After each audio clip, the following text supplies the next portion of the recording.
So I was brought up in a very large, loving Italian family in a Catholic church right here in Central Florida. Our family was one of the founding families of the church. It was in Maitland, is still there. We were all very involved in the church, and we loved it. We all loved it. All of us, 7 kids, graduated from Bishop Moore High School, so we were very steeped in the Catholic Church. I sang in the choir from the time I was little, and then it eventually morphed into a folk group when I was in high school. So, and I got married in the church, and I raised all 3 of my kids in the church. As a young adult and mother, I became a lay Carmelite, which is an order priest for lay people that delve deeper into spirituality more than you would get on Sunday morning. I was exposed to a lot of things. I loved the people I was with. I was involved in the charismatic movement back within the Catholic Church, which was time when they did a lot of prayer meetings and hands-on healing and praying for others. And that's when I experienced my first big healing. I would say most of you know that I stuttered really badly up until the time I was 30. And it was through that experience that I received healing. So my heart was full. I loved it. It was wonderful. But then as time went on, things changed. And our group of Carmelites was dismantled, and I felt an unrest in my church. And I was looking for something, and I didn't know what that was. And eventually, when I was in my early 40s, I left the Catholic Church, much to the chagrin of the rest of the Malatesta family. I just did it. And it was, I longed for the group community type stuff. I was in a women's group, and it was through this women's group that I came here to this church for a 4T prosperity class that Reverend Bob was teaching back in 1995. And I started coming every week, and I immediately knew that I was home. I was home, and how I knew that was how I felt inside. I cried every Sunday for months. Bob's talks, his meditations, he's awesome now. He was great then too. But it wasn't the person. It was the message. It was, my heart was touched at the deepest level. I've heard many of you tell me the same thing, that when you showed up here and started coming here, it felt like home. That's your heart. That is that loving part of us that is part of God, part of who God is a very part of the fiber of who we are.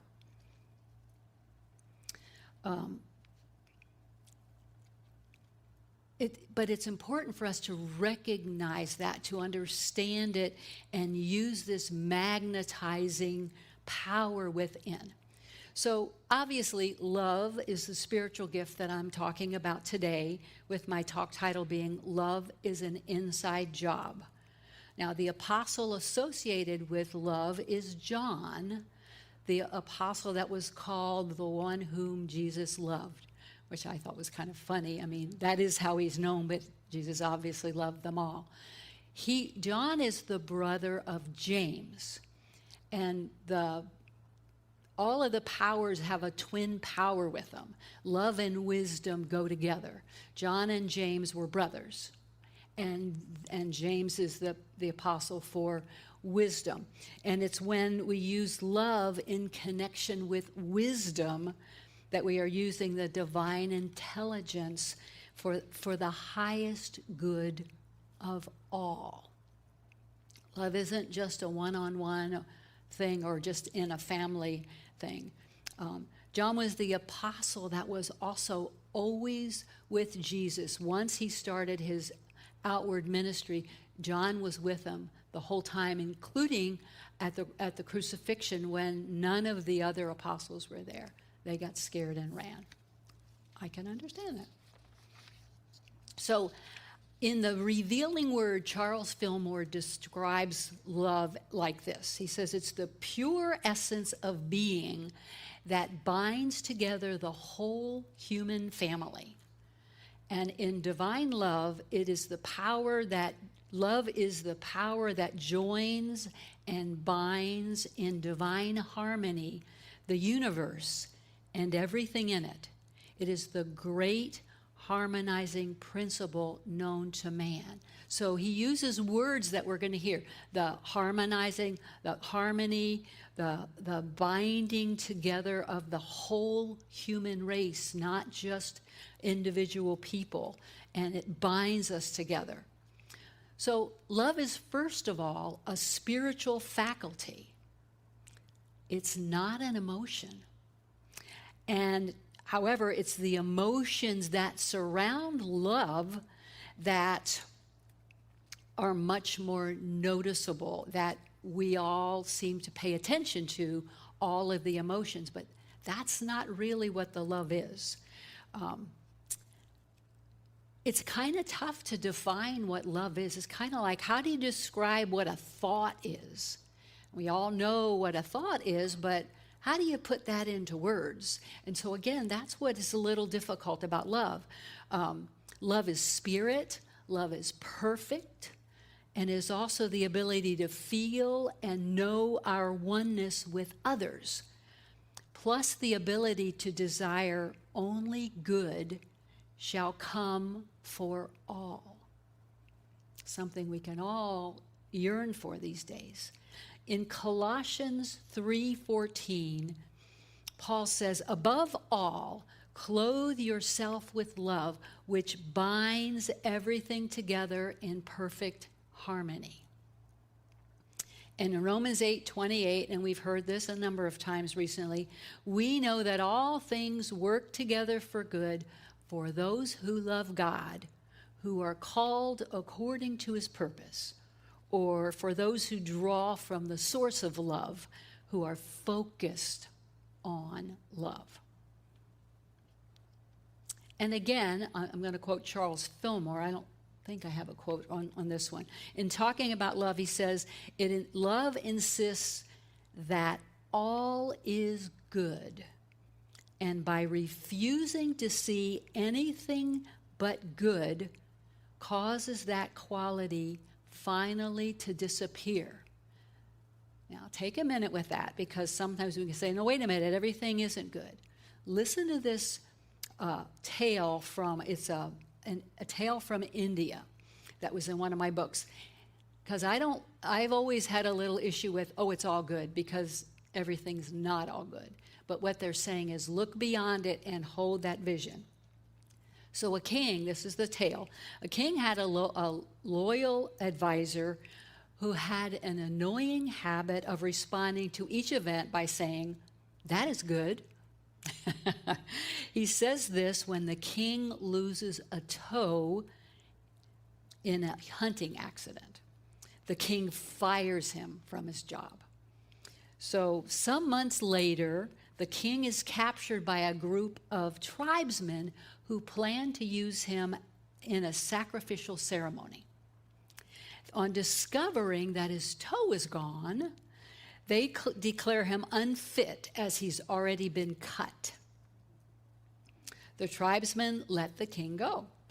So once he is safely back in the palace, he calls the advisor to him and reinstates him in his job. And he says, you were right. It was good that I lost my toe, for it saved my life today. But why did you say it was good when I fired you from your job? So the advisor announced, Your Highness, I cannot see the future. I don't know what's going to happen, but I have learned to trust that some good comes from each event. Today, I see what that was for me. For as you recall, I was loyal to you, and had you not fired me, I would have remained with you when you were captured by the tribesmen. And because I am in possession of all my fingers and toes, I would have been next in line for the sacrifice. And there are other variations of that story, but I'm sure you can look back on your life when things went in a way that you didn't want them to go and it didn't feel good, and yet eventually it turned out. And so what Fillmore has been saying, and Myrtle held to it with her healing, it's good. I am claiming it is good. And sometimes, many times, it's hard to hold to that when we're in the middle of stuff that doesn't feel good, right? But that's important. So, it may be challenging to hold the position that good can be found in everything and in all things. It's easy when people are lovely, when people are doing what you want. But it's daunting when people and things do not look lovely. They don't look good. And it's the human tendency that we notice the bad, the wrong, and the worst, don't we? I mean, that's what we're first drawn to. But our spiritual nature naturally points out the good. That which is inside of us is what's seeking for the good. So in many tragedies over lifetimes, we can see goodness come out of it eventually, if you're willing to look and you're willing to see it. Think back to the Pulse tragedy that happened 5 years ago.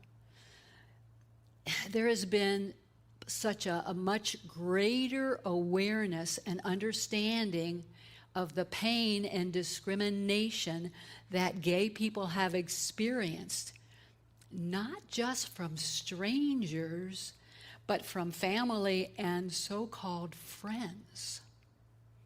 We've learned so much, and hopefully our hearts have been opened.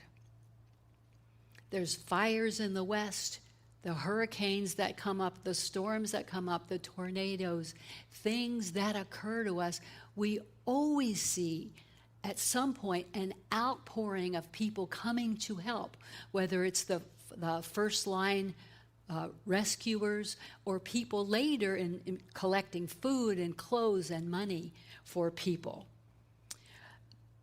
It's people, when we've gone through tragedies like this, and we all have, I mean, sometimes we look at the big things that happen, but even through a death or a loss of a loved one, or through a traumatic divorce, and I guess that's almost an oxymoron, because is there never a traumatic divorce? That really, can tear you apart. When somebody can listen, send you a card, or be sympathetic. I look at our lives. Leaving my marriage of 29 years was the hardest thing I ever did. It was awful. And as all of you, most of you, I guess, would know, Paul lost his wife.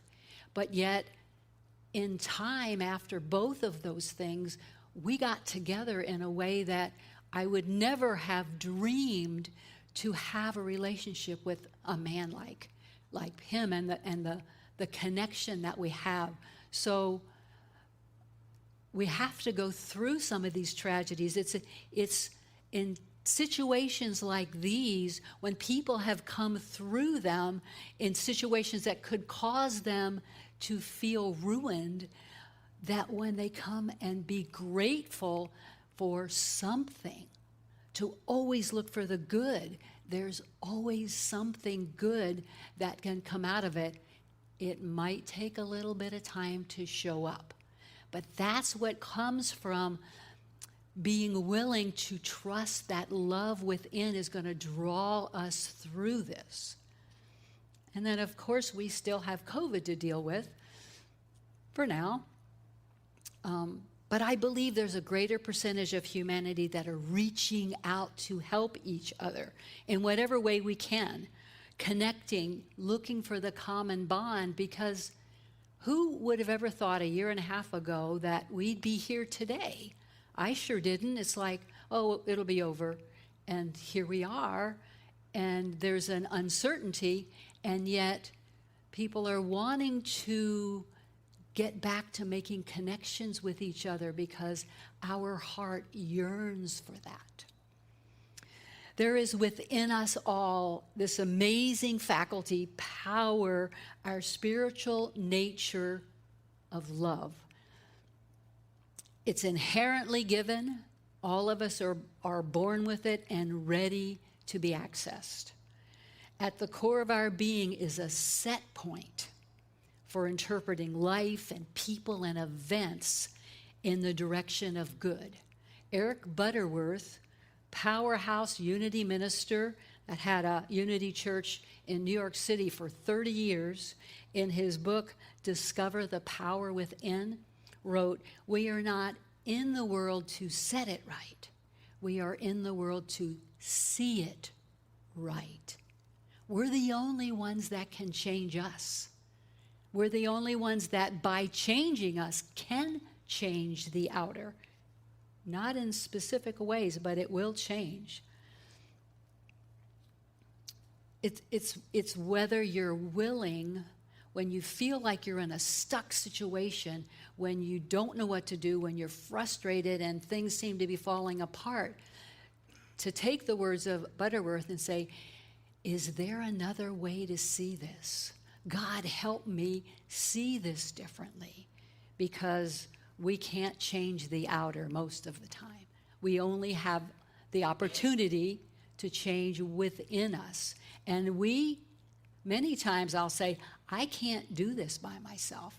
I'm stuck. I am really stuck, and I need you, Spirit, to show me a different way. So we have that opportunity as truth students to make that shift. Are you willing? Are you willing? Think about that. Charles Filmer, I quote him a lot, has also said, love is the drawing power of the mind, in his book Talks on Truth. Love is impersonal. It has no particular object, and it is universal, like the sun. Matthew 5:25. Bob's used this a couple times too.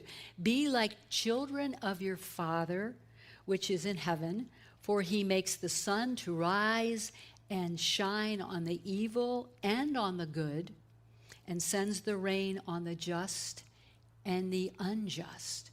Love is available for all of us, whether we're using it or not, whether we look like we even know about it or not.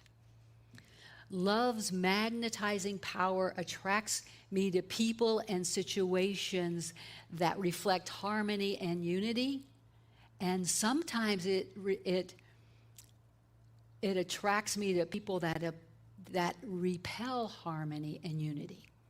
So how can we tell if what we're feeling is genuine love or just an attraction or an emotion that's really not love?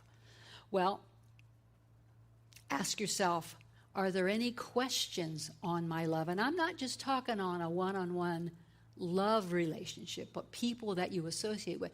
Are there conditions on my love for that other person? And if there are, it's not love. It might be something else. You just need to pay attention to that. Many years ago, when my kids were young, we had bought a house on a cul-de-sac that had a really big pie-shaped backyard. And it was already fenced in. But back in the corner, there was because of the way of the shape of the yard, there was a space that we knew our dog would get out real easily.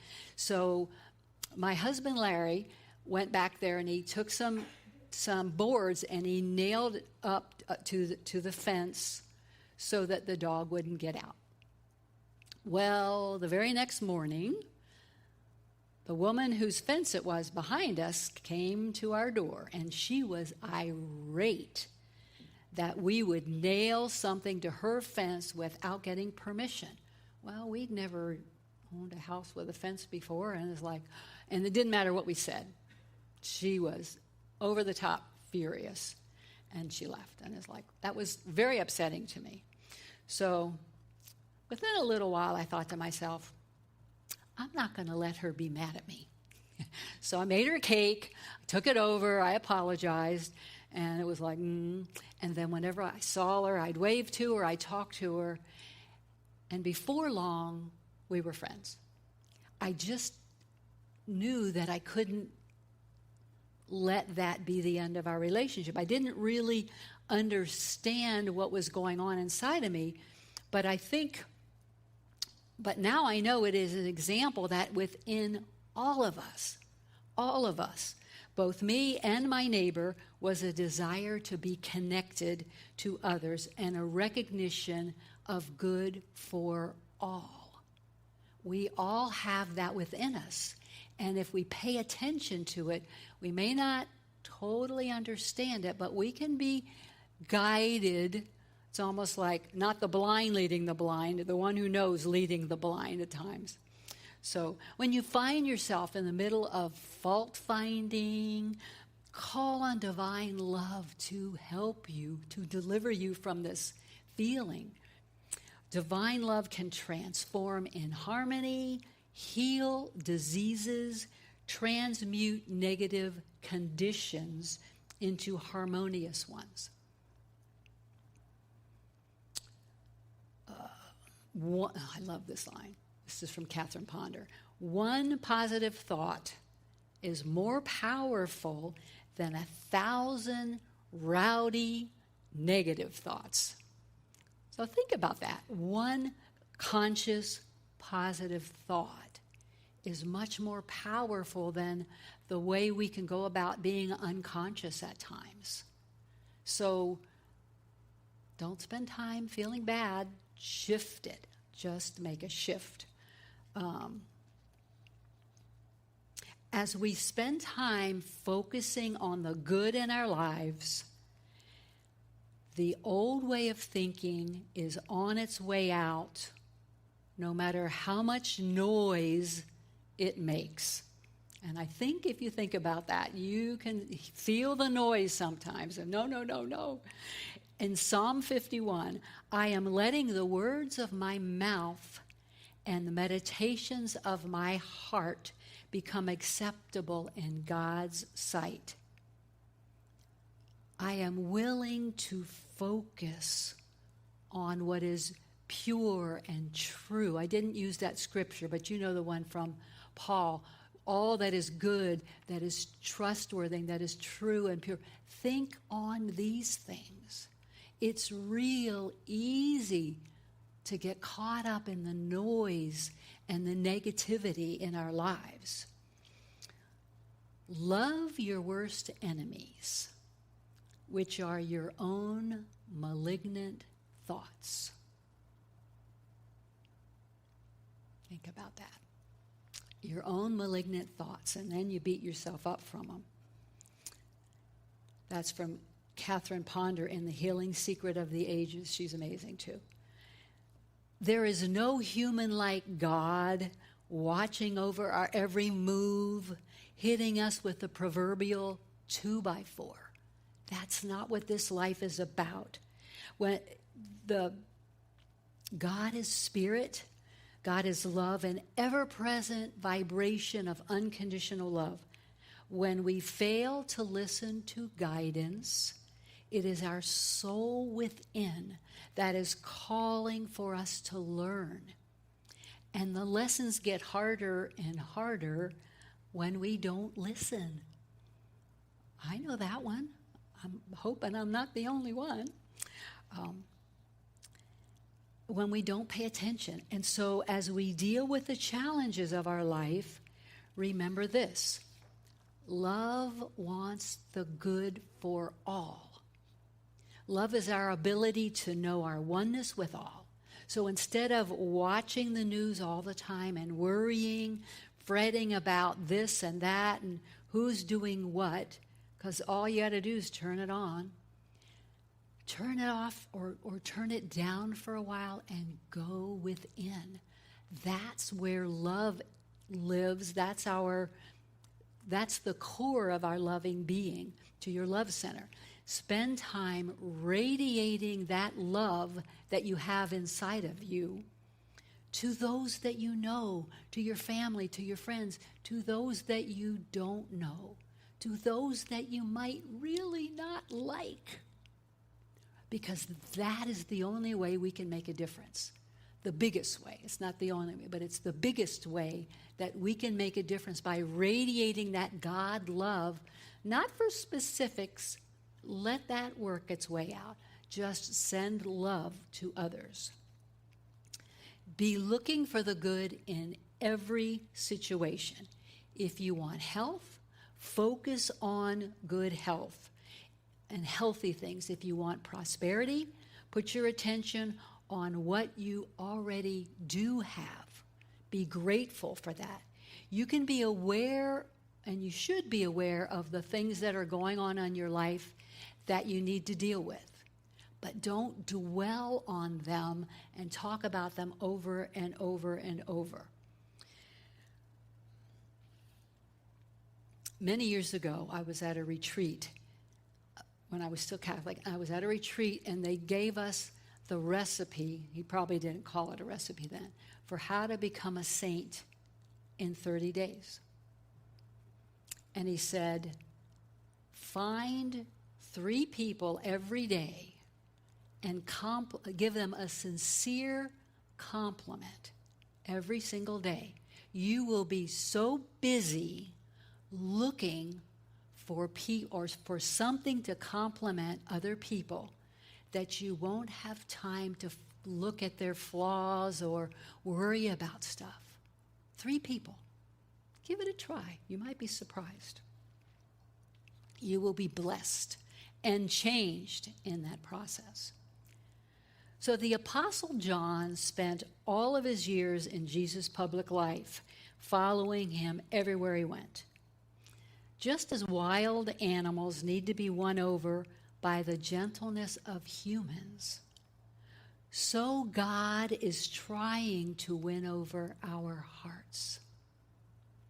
His love is gentle, easy, quiet, and we must be willing to slow our lives down a bit to listen and to hear. So as John radiated that love to everyone, so let us radiate our love to all. Well, let's take a couple minutes now and take these things that we've talked about into meditation to activate, reactivate our heart space. So just take a nice deep breath now. Oh, and as you exhale, just leave the outer thoughts and cares and concerns of the world. Just let them be for a moment. And move your awareness inward. There is one presence and one power in the universe and in my life. God the good, omnipotent.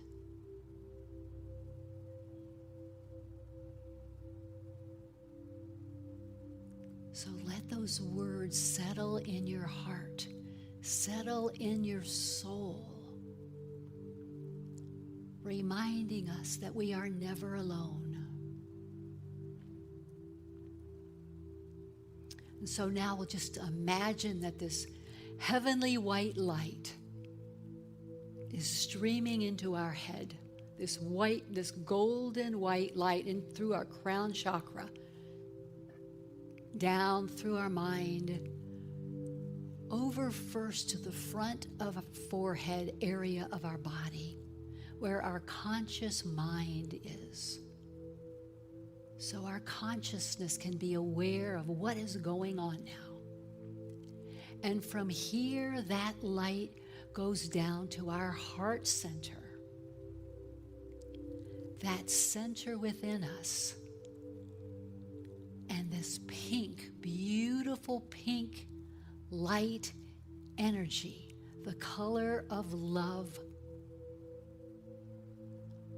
is now spreading from your heart throughout your body. But the first place it goes is it settles into our solar plexus, in our belly, our area where wisdom lives. Love and wisdom are twin powers that work together.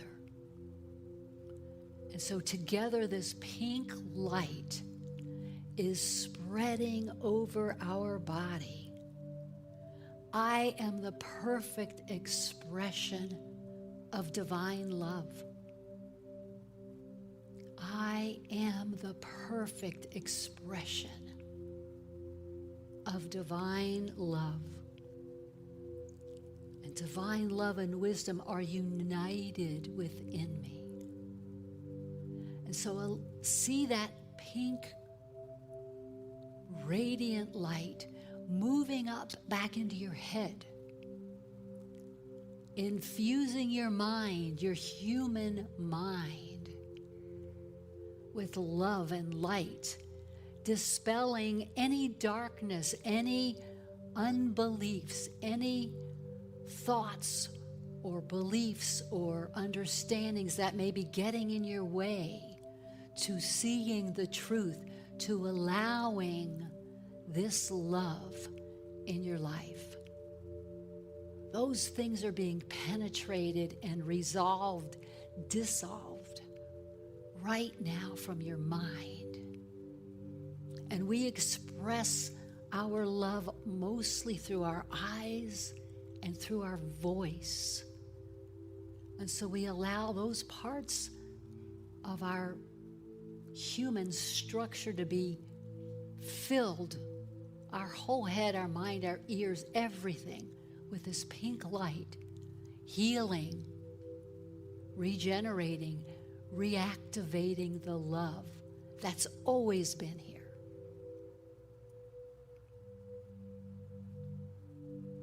And we see it moving down through the rest of our body, through our neck and shoulders and arms and hands, and then all of the organs in our chest. This pink light of love that is activating that love center again and will constantly be your source of light and love, touching all of the other powers as it goes through your body, engaging them because they're all connected down through your belly and your hips, your pelvis, legs and feet. Our feet are very important to these powers. As we stand firm, we stand tall. And this energy comes back up, flowing, illuminating, soothing, and healing. Healing anything that may need a healing touch. Areas in our body that we may be storing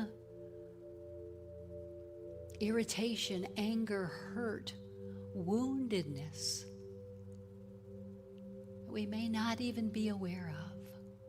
We're asking for relief from that right now as this healing light is spreading through our body.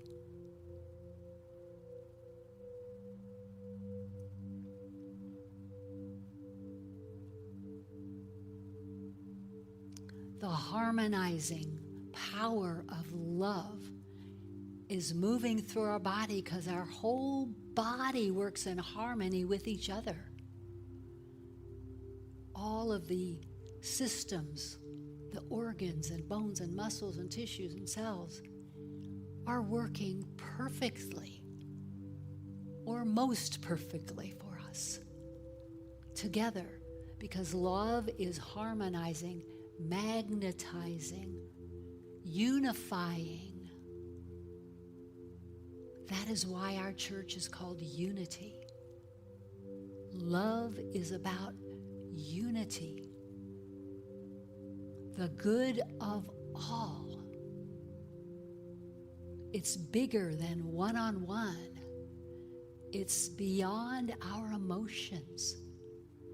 Let this energy transmute any misunderstandings that we may have, any misinformation, so that we may be open to the Spirit of God, that we may listen, that we may take action from that guidance. And however many times it takes us to learn, it's okay.